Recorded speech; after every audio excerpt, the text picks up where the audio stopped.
ಸಖತ್ ಖಾರ ಬಣ್ಣ ಮತ್ತು ರುಚಿ ಆಚಿ ಚಿಲ್ಲಿ ಪೌಡರ್. ಬೆಳಗಾವಿ ಅಧಿವೇಶನದಲ್ಲಿ ಕುರ್ಚಿ ಕದನ ಭರ್ಜರಿಯಾಗಿ ಸೌಂಡ್ ಮಾಡ್ತಿದೆ. ನಿನ್ನೆ ಸದನದಲ್ಲಿ ಕೈಪಾಳೆಯದ ಡಿನ್ನರ್ ಮೀಟಿಂಗ್ ವಿಪಕ್ಷಗಳಿಗೆ ಅಸ್ತ್ರವಾಗಿತ್ತು. ಇದಲ್ಲದೆ ಗೃಹಲಕ್ಷ್ಮಿ ಹಣ ಬಿಡುಗಡೆ ವಿಳಂಬ ವಿಚಾರವೂ ಕಾವೇರಿತ್ತು.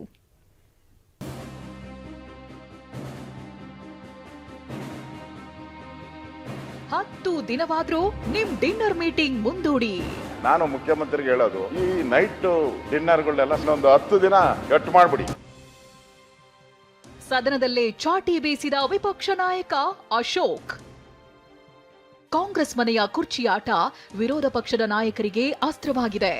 ಡಿನ್ನರ್ ಬ್ರೇಕ್ಫಾಸ್ಟ್ ಮೀಟಿಂಗ್ ಬಗ್ಗೆ ವಿಧಾನಸಭೆಯಲ್ಲೇ ಪ್ರಸ್ತಾಪ ಮಾಡಿದ ವಿಪಕ್ಷ ನಾಯಕ ಆರ್ ಅಶೋಕ್, ಕನಿಷ್ಠ ಪಕ್ಷ 10 ದಿನವಾದ್ರೂ ನಿಮ್ಮ ಡಿನ್ನರ್ ಮೀಟಿಂಗ್ಗಳಿಗೆ ಬ್ರೇಕ್ ಹಾಕಿದ್ರೆ ಸದನ ಚೆನ್ನಾಗಿ ನಡೆಯುತ್ತೆ ಅಂತ ವ್ಯಂಗ್ಯವಾಡಿದ್ರು. ನಾನು ಮುಖ್ಯಮಂತ್ರಿಗೆ ಹೇಳೋದು, ಈ ನೈಟ್ ಡಿನ್ನರ್ಗಳೆಲ್ಲ ಸ್ವಲ್ಪ ನೀವು ಅಟ್ಲೀಸ್ಟ್ ಇನ್ನೊಂದು 10 ದಿನ ಕಟ್ ಮಾಡ್ಬಿಡಿ. ನಮ್ಮ ಪರಮೇಶ್ವರ್ ಅವರು ಹೋಮ್ ಮಿನಿಸ್ಟರ್, ಅವರಾದ್ರೂ ಪೊಲೀಸ್ ಬಂದೋಬಸ್ತ್ ಮಾಡೋದು ಬೀಗ ಹಾಕ್ಸ್ಬಿಡಿ ಡಿನ್ನರ್ಗಳಿಗೆಲ್ಲ, ಸದನ ಸರಿಯಾಗಿ ನಡೀತದೆ. ಡಿನ್ನರ್ ಮೀಟಿಂಗ್ ಮುಂದೂಡಿ ಎಂದ ಅಶೋಕ್, ಈ ಡಿನ್ನರ್ ಮೀಟಿಂಗ್ ನಿಂದಾಗಿ ಸಚಿವರು ಸರಿಯಾಗಿ ಸದನಕ್ಕೆ ಮಾಹಿತಿ ಕೊಡ್ತಿಲ್ಲ ಅಂತ ಕುಟುಕಿದ್ರು.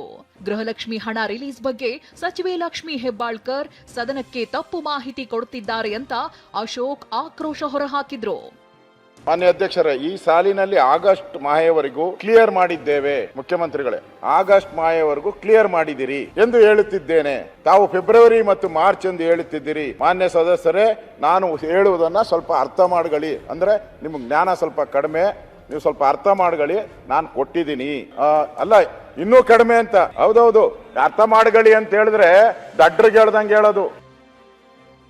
ಅಶೋಕ್ ಪ್ರಶ್ನೆಗೆ ಉತ್ತರ ನೀಡಿದ ಸಿಎಂ, ಹಣ ರಿಲೀಸ್ ಆಗಿಲ್ಲ ಅಂದ್ರೆ ಮಾಡಿಸ್ತೀವಿ ಬಿಡಿ ಅಂದ್ರು. ಕೊಡದೆ ಹೋದ್ರೆ ಕೂಡಲೇ ಕೊಡಿಸೋಣ, ಒಂದು ವೇಳೆ ಕೊಡದೆ ಹೋದ್ರೆ ಕೂಡಲೇ ಕೊಡಿಸೋಣ. ಗ್ಯಾರಂಟಿ ವಿಚಾರದಲ್ಲಿ ಒಬ್ಬ ಮಂತ್ರಿ ಸದನಕ್ಕೆ ತಪ್ಪು ಮಾಹಿತಿ ಕೊಡೋದು ಎಷ್ಟು ಸರಿ ಅಂತ ಅಶೋಕ್ ಕಿಡಿಕಾರಿದ್ರು. ಆದ್ರೆ ಸ್ಪೀಕರ್ ಇನ್ನೊಮ್ಮೆ ಹೀಗಾಗದಂತೆ ನೋಡ್ಕೊಳ್ತೀವಿ ಅಂದ್ರು.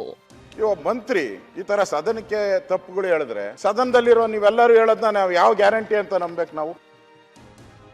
ಇದೇ ವಿಚಾರಕ್ಕೆ ಪ್ರತಿಕ್ರಿಯೆ ನೀಡಿದ ಮಹೇಶ್ ತೆಂಗಿನಕಾಯಿ, ಸೋಮವಾರ ಸಚಿವರು ಏನ್ ಉತ್ತರ ಕೊಡ್ತಾರೋ ನೋಡ್ತೀನಿ ಅಂದ್ರು. ಸದನಕ್ಕೆ ತಪ್ಪದಾರಿಗಳಿರ್ತಕ್ಕಂಥ ಕೆಲಸನ, ಸದನದಲ್ಲಿ ಸುಳ್ಳು ಹೇಳ್ತಕ್ಕಂಥ ಕೆಲಸವನ್ನ ಮಾನ್ಯ ಸಚಿವರು ಮಾಡಿದ್ದಾರೆ. ಸ್ವತಃ ಮುಖ್ಯಮಂತ್ರಿಗಳು ಹೇಳಿದ್ರು, ಆಯ್ತಪ್ಪ ನಾನು ಏನಾದರೂ ದುಡ್ಡು ಹಾಕಿಲ್ಲ ಅಂದ್ರೆ ನಾನು ಹಾಕಿ ಕೊಡ್ತೀನಿ ಅಂತಕ್ಕಂಥ ಮಾತನ್ನು ಹೇಳಿದ್ದಾರೆ. ರೆಕ್ಟಿಫೈ ಮಾಡಿ ನಾನು ಹಾಕ್ತೀನಿ ಅಂತಕ್ಕಂಥ ಮಾತನ್ನು ಹೇಳಿದ್ರೆ ನಾವು ಸ್ವಾಗತ ಮಾಡ್ತೀವಿ. ಸೋಮವಾರ ದಿವಸ ಮಂತ್ರಿಗಳ ಕಡೆಯಿಂದ ನಾನು ಸ್ಪಷ್ಟೀಕರಣ ಕೊಡಿಸ್ತೀನಿ ಅಂತಕ್ಕಂಥ ಮಾತನ್ನು ಹೇಳಿದ್ರೆ ನನಗೆ ಸೋಮವಾರದವರೆಗೆ ನಾವು ಕಾಯ್ತೇವೆ. ಹೀಗೆ ಚಳಿಗಾಲದ ಅಧಿವೇಶನದಲ್ಲಿ ಉತ್ತರ ಕರ್ನಾಟಕದ ಸಮಸ್ಯೆಗಳ ಜೊತೆ ಗ್ಯಾರಂಟಿ ಯೋಜನೆಗಳು ಚರ್ಚೆಯಾದವು. ಕಿರಣ್ ಹನಿಯಡ್ಕ ಜೊತೆ ಹರೀಶ್, ಟಿವಿ9 ಬೆಳಗಾವಿ.